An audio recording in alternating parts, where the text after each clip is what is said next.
America ଛାଡ଼ିବେ କି tailor Swift? ଆମେରିକାର ଲୋକପ୍ରିୟ ଗାୟିକା ଟେଲର ସୁଇଫ୍ଟ ନିଜ ମତୱାଲା ସ୍ୱର ବଳରେ ସମଗ୍ର ବିଶ୍ୱରେ ତାଙ୍କର ଅଛନ୍ତି କୋଟି କୋଟି ପ୍ରଶଂସକ।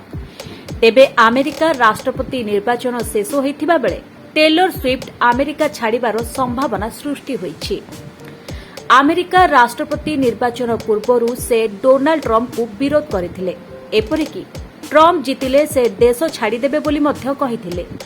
ବର୍ତ୍ତମାନ କମଳା ହାରିସଙ୍କୁ ପରାସ୍ତ କରି ଟ୍ରମ୍ପ ବିଜୟୀ ହୋଇଥିବା ବେଳେ ଟେଲର ପୁରୁଣା ପୋଷ୍ଟକୁ ନେଇ ଟ୍ରୋଲ କରୁଛନ୍ତି ସୋସିଆଲ ମିଡିଆ ସମର୍ଥକ।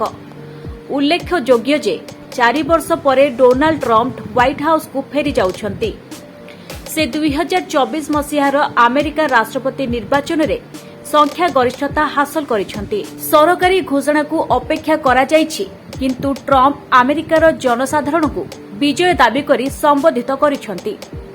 ଜାନୁଆରୀ 2025ରେ ସେ ଦ୍ୱିତୀୟ ଥର ପାଇଁ ଆମେରିକାର ରାଷ୍ଟ୍ରପତି ଭାବରେ ଶପଥ ଗ୍ରହଣ କରିବେ।